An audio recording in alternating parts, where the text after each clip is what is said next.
sayangnya kita melupakan aturan dari zat teori rizki.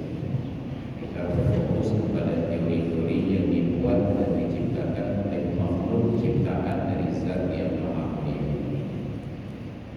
Dan tentu saja sebagai manusia yang terlahir di zaman sejarah, ketika ada lisan yang mencatat perjalanan umat-umat terdahulu, bila kita mau menjaga waktu dan membuka hati untuk menyimak dengan sesama, kita akan dapat sebuah realitas.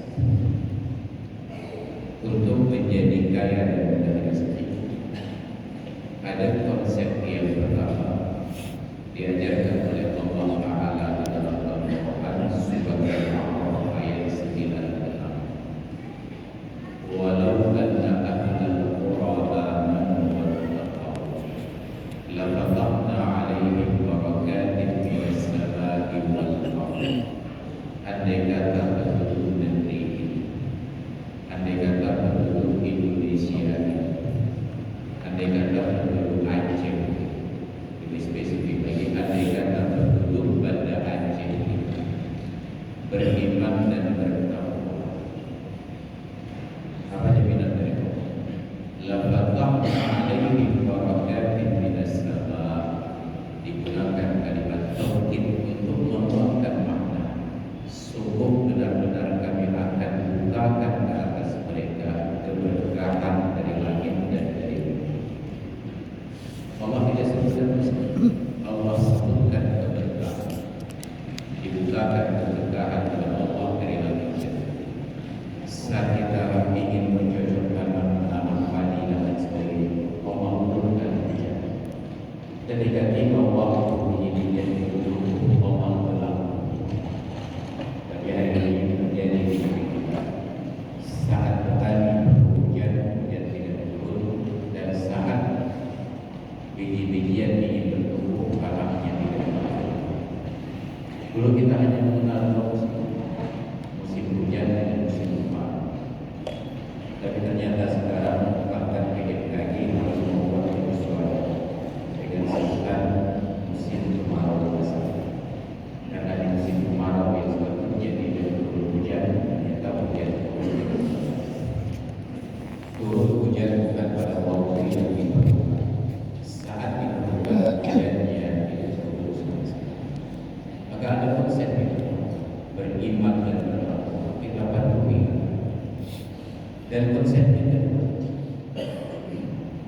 falamma nasu ma dzukiru bihi fatahna 'alaihim abwaaba kulli syai'in.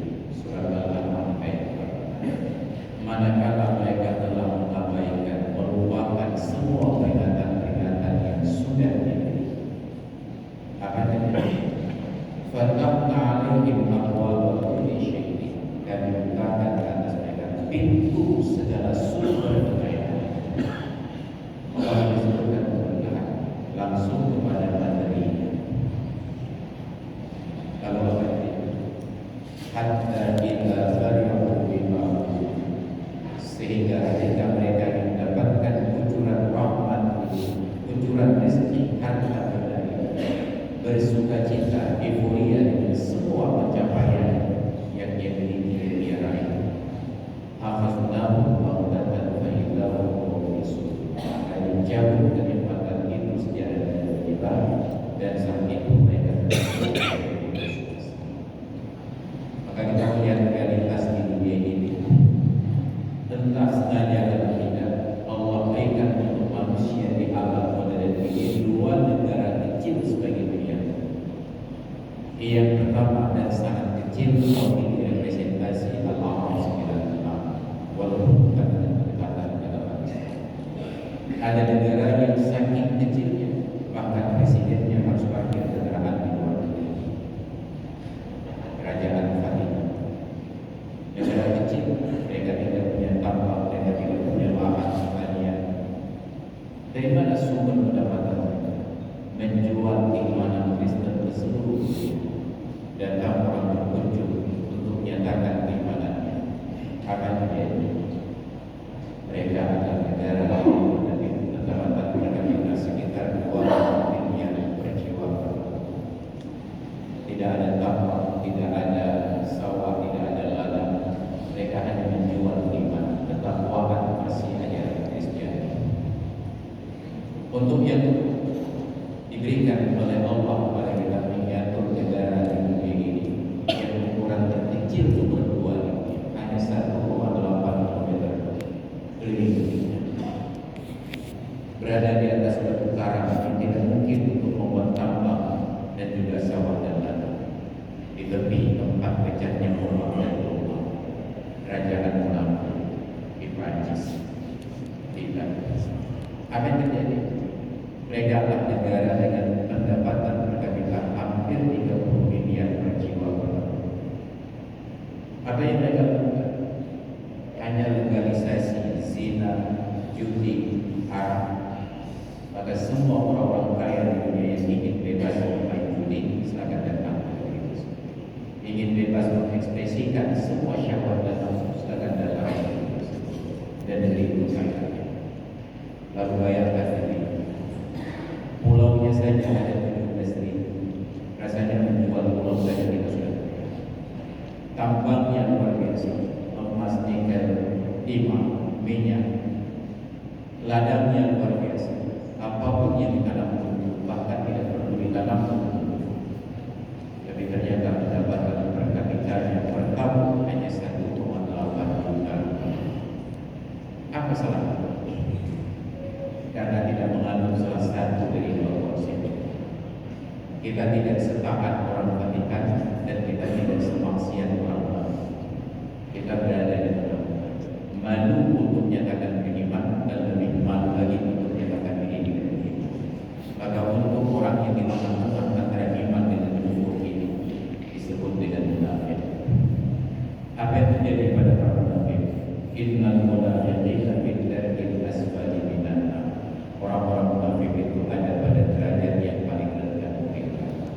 Maka ketika para ulama menyusun penghuni-penghuni neraka, dari neraka yang tertinggi nomor 1, nomor 2, nomor 3 sampai dengan nomor 6, neraka yang ke-6 itu penghuninya ada Firaun, ada Namrud, ada Haman, ada Qarun, bisa ada beberapa tambahan RJS.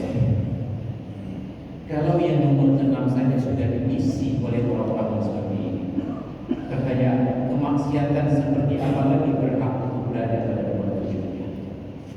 Ini mereka bukan lagi ingkar, tapi sudah mengaku bahkan menyerang orang-orang yang mendapatkan Tuhan.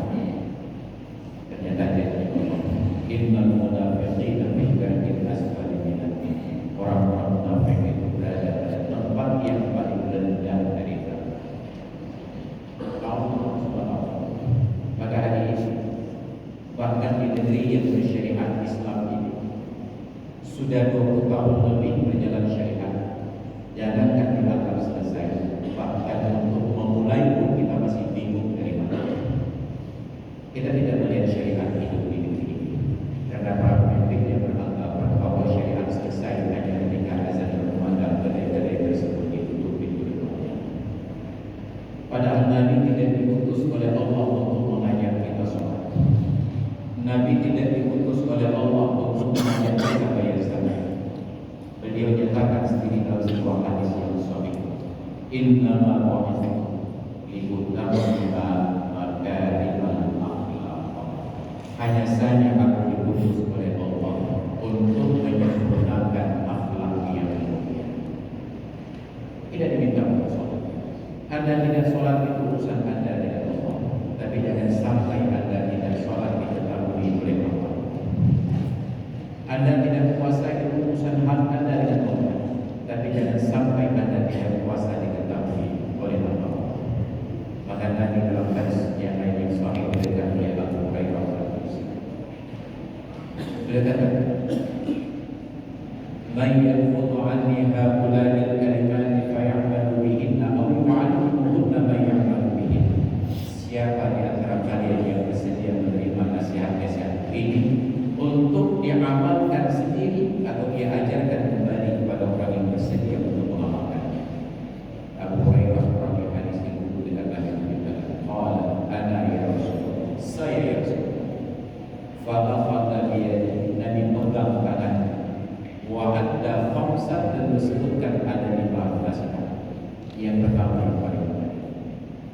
ittaqil maharima takun ma'badan nas. Pelihara dirimu dari perkara-perkara yang haram, niscaya engkau menjadi orang yang paling rajin. Karena ini tidak minta kita sholat, puasa, zakat. Yang penting jangan berbuat haram. Kalaupun berbuat haram diturunkan derajat, jangan terpublikasi.